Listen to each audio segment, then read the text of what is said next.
Hey folks, it's time for yet another custom lesson. This one has been requested by Evafox. This is actually the second one for Evafox. And if you didn't know, if you remember, you generally get moved to the front of the queue when it comes to custom lessons. But enough about that. The theme with this setup is going to be staggering and interrupting opponents. And the weapons this time are Spear, as you can see. And then the second weapon, I decided to bring back Splitstaff, which I personally really enjoy and I think works really well in close range.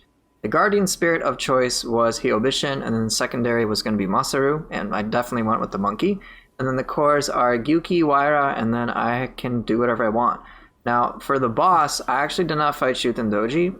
I fought somebody else. But let's get into the weapon discussion just real quick, just so you can see what I'm working with. Standard Splitstaff that I've talked about before, and then Demon Horde Spear for Corruption and Life Drain. And you can see the stats here. Nothing too crazy. But let's get into the Guardian Spirit choices and so what I went with. So first up, I went with Gyuki because that was specifically asked. I would advise boosting this up because the anima bonus poison enemy is great, and then melee damage versus saturated, awesome as well. So get this one up to 30. I didn't, and you don't need to, but I would recommend it.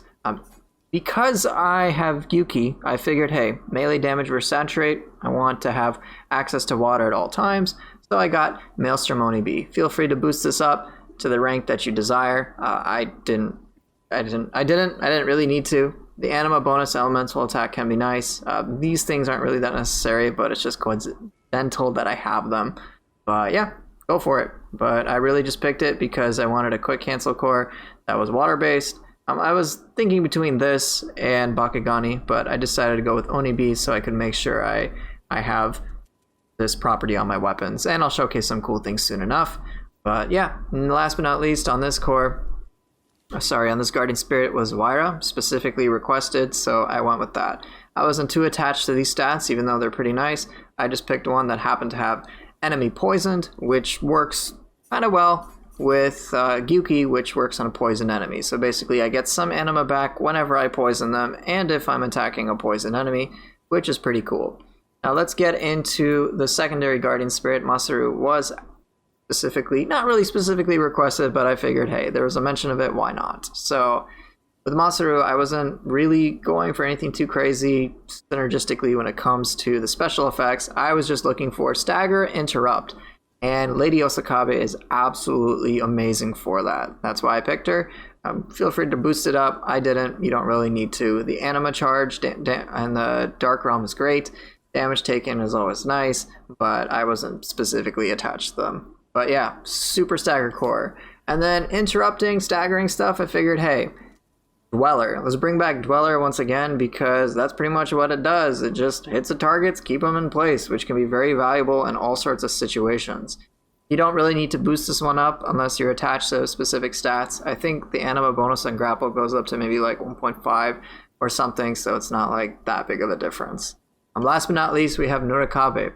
Nurikabe, I don't even know if I've used, but this pretty much just like flattens enemies and can be very satisfying to use. So yeah, it fits the stagger, it fits the interrupt theme, and it's also remarkably quick with its, you can do the 2 anima version, 4 anima version, and 6 anima version. So it's very flexible, and so it can be really awesome.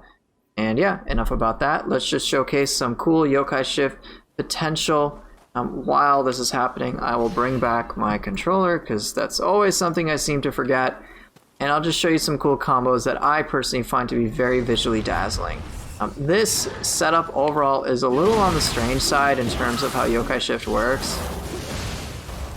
Alright, whatever, I just need to deplete your key. Okay, cool, close enough. So here's how I like to start. Hyobishin into Gyuki. Oh man, that's dazzling.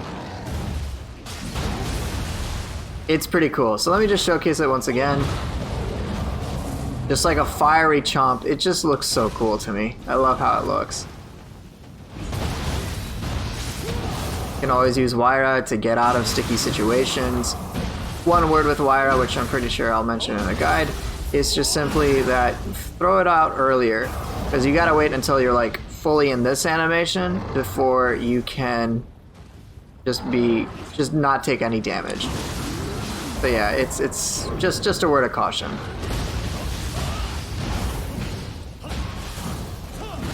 As for using Oni-bi, this took me a little bit of time to work, but I think I got a pretty good grasp on it for Yokai Shift anyway. So 1 hut, 2, 3, 4, whoosh. It's just kind of like an extra melee attack. I always find it to be a little wonky.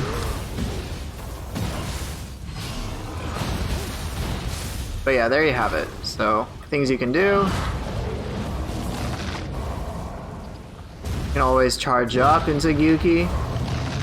I would generally advise trying to spam Gyuki as much as possible when you're in Brute, simply because the other two can just feel kind of weird in my opinion.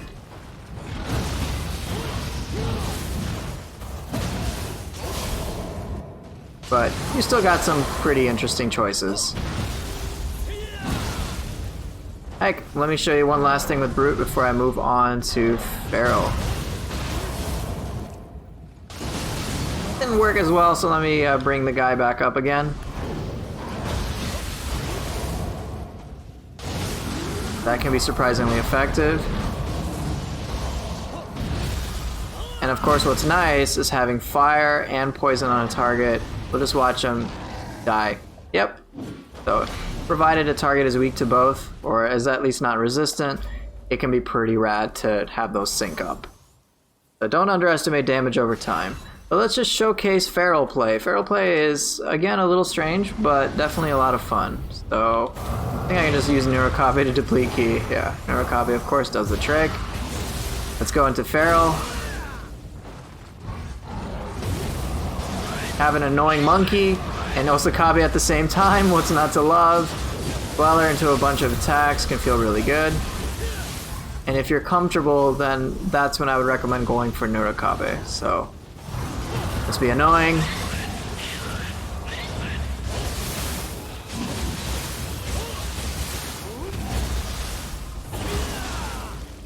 Pretty cool, huh? Alright, let me showcase how I would use Nurikabe.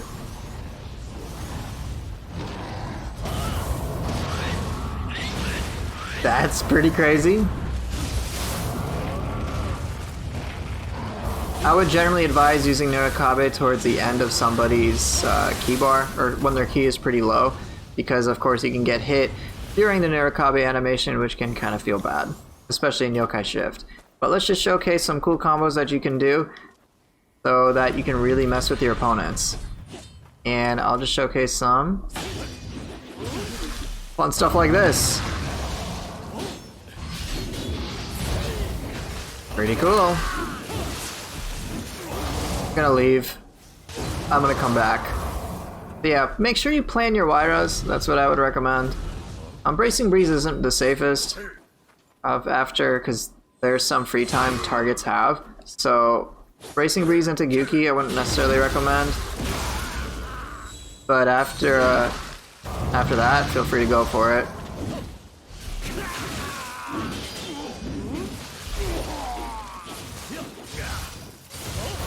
Flatten your target, oh yeah.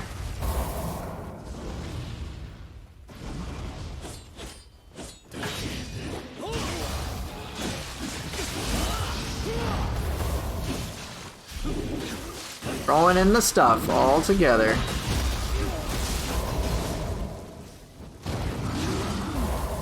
In general, I like to use Waira whenever I use a move that has just a little bit of extra downtime, so I can throw it out more safely. And then of course you can send them into the air if their key is low enough, which can make it kind of interesting as a zero key combo option. Kind of the same with Osakabe. You do need to make sure you're somewhat safe to use it, but once it starts hitting your targets, it's pretty beastly. And of course, don't forget the potential of Oni-bi to really murder targets. And if you have the range to support it, don't hesitate to use Gyuki. It is remarkably powerful. Alright, let's see some purely weapon-based things that I can show you, which I'm sure will make this setup a lot of fun. Well, so much for the pure weapon-based, right? Okay, that's not pure weapon-based. Come on, let's do def counter.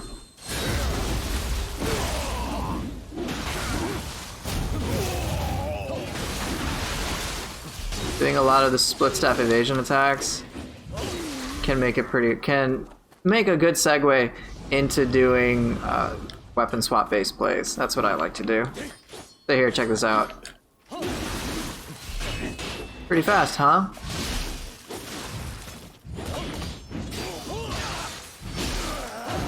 Pretty nice. Feels pretty spicy.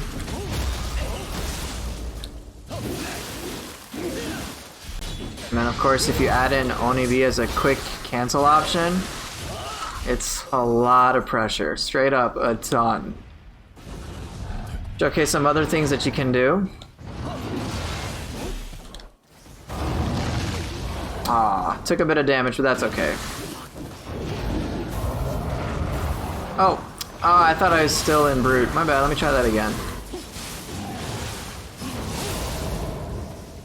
I like using Waira as a follow-up to Flying Monkey 1. I think it's pretty cool. Let's see what else I can come up with.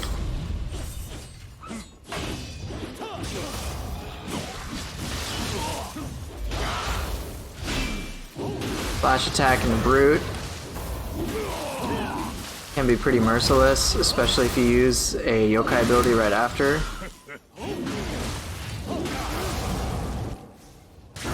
Just all these little brief interrupts start to add up.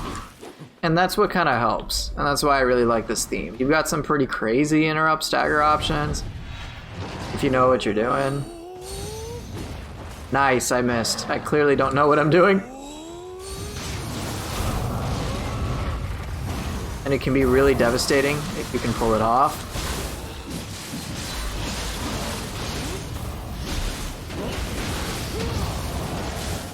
Of course, having a quick escape option can only make things spicier.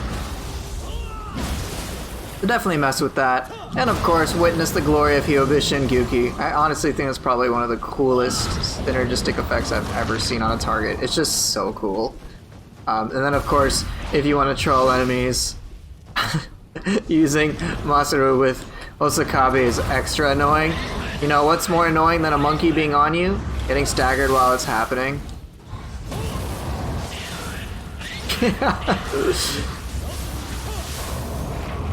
So yeah, I'm sure you'll have a lot of fun.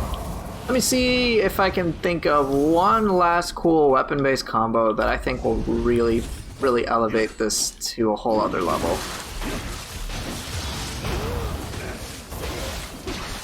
And just using one soul core can make the difference. Alright, let's see what else I can come up with. Alright, I got an idea. Let's see if it works.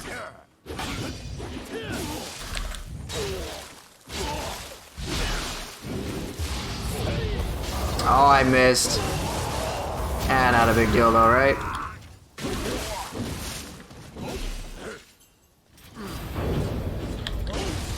Dang it, I know what I was trying to do.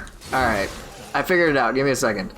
So, I'm gonna do a Splitstaff repositioning play into a re-engage with this with Spear. Alright. Damn it! It's pretty tough.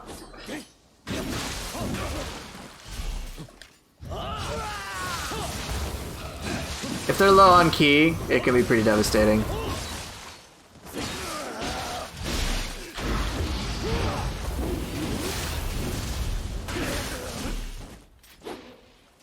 Dang it, weapon switch tech can be so difficult. Alright, let me give it one more go. And if I can't pull it off, which I hope I can. Alright, let's see what I got.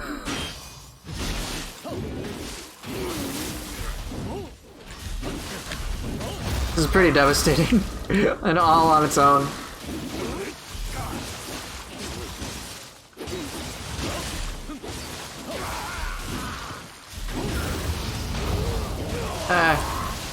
Maybe it's not exactly what I was thinking of, but it kind of works. Alright, let me try it one last time.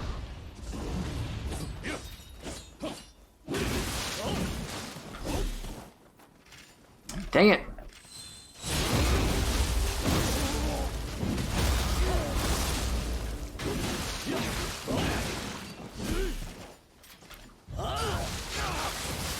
Something like that.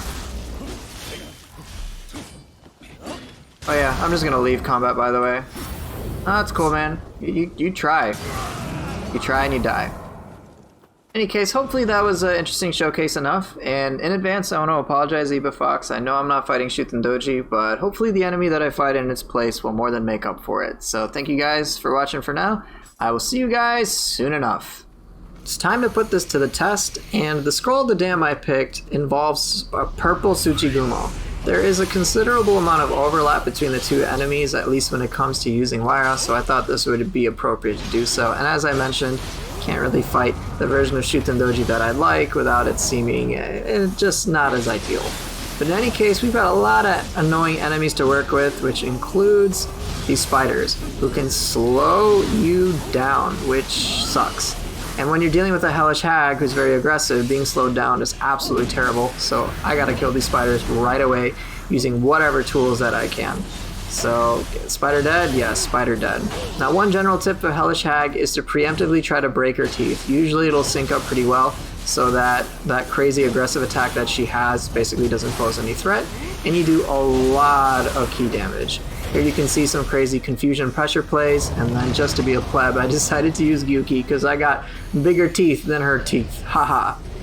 Now, these enemies are annoying because they interrupt you, and you can see I'm just getting constantly blasted, which is why I was using the Lightning Staff Talisman preemptively. You can see the value of not necessarily going for a full Nurikabe there, because sometimes just a quick hit can make all the difference.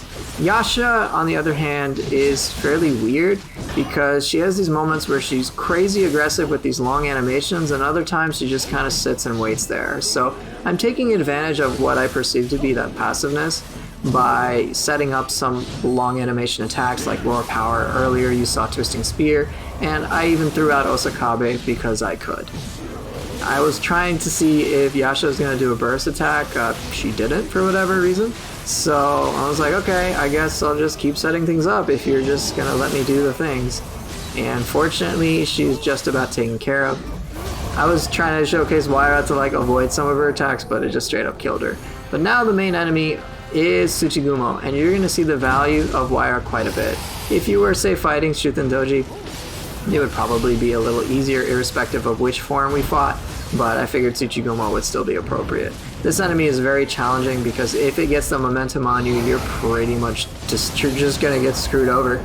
So you really got to pay attention to a lot of attacks. Fortunately, Waira can give you breathing room, and these weapons in of themselves can do a good amount of key damage and constantly interrupt this target, which can be phenomenal. And you can see I've taken out nearly 20% of Tsuchigumo's health, but that doesn't mean I can rest. I need to pay attention. And so using Waira is difficult, but even when it isn't an ideal use, as in I avoid all damage, it can still save you from just getting flattened. So here's a great moment for me to use Waira, and I can just stay in place, avoid all that stress altogether, which can be great. And then let's see what's going down. Almost done. Ooh, burst attack. Awesome, countered it. It probably would be easier with Feral or Phantom, but I was in Brute in that moment. And then here we go. So far, roughly a third of his health has been taken care of. Ooh, I knocked him down. I did not expect that. If you didn't know, you can knock Tsuchigumo down from getting up on the webs, provided you're paying attention. And I just got a little lucky there. And then Gyuki, excellent. Thank you for the good old chomp. And now let's go into Yokai Shift and deliver some absolute power plays. So here we go once again. Hyobishin into Gyuki does a lot of damage, a lot of key damage. I was surprised to have knocked him down. I did not expect it. So like I did an attack and I was like, oh, I was expecting to do a little more. So I wanted to switch to Feral to showcase that. But yeah, I kind of messed up. And I just wasn't really prepared for how things were going to go. But still, I try my best to make sure I can really showcase a lot of this power that Feral form has. I really wanted to do Monkey with Osakabe, that's really what I was aiming for, but still, with some extension of Yokai Shift by using some Jutsu, I was able to pull off a considerable amount of damage. So now Tsuchigumo only has about a third of his health left, and the strategy is more or less the same. Try to kind of keep at bay his super crazy pressure, and just be wary of those super stressful attacks like when he jumps up. Unfortunately, Waira is going to just come in so clutch here. See, like, no threat. I don't have to worry, like, oh god, I need perfect timing. I'm like, I'll just wait until he comes down and then I'm good to go. And then I can get a lot of interrupt and a lot of stagger. And you can see, Dweller really helps me fill that theme of just constantly keeping pressure on him, little interrupts, little staggers, and Osakabe is like the queen of that altogether. She did a decent amount of key damage and no stagger there, but that's okay. Waira did a good interrupt, so I'm okay. And now, I'm just trying to find a cool way to finish the target. Tornado's AoE was really helpful. Broke his back, got a lot of good key damage, going for the grapple, keeping that curse at bay. And you can see this target is more or less nearly done. I was just about to, I missed the last hit of Kulda Herd, and I was about to kill him with that, so I'm like, you know what, whatever, screw you, dude. Take Gyuki. You're as annoying as Hellish Hag, so you get the Gyuki. No one's immune from the Gyuki. In any case, thank you guys so much for watching. I hope this was enjoyable, and I will see you guys next time.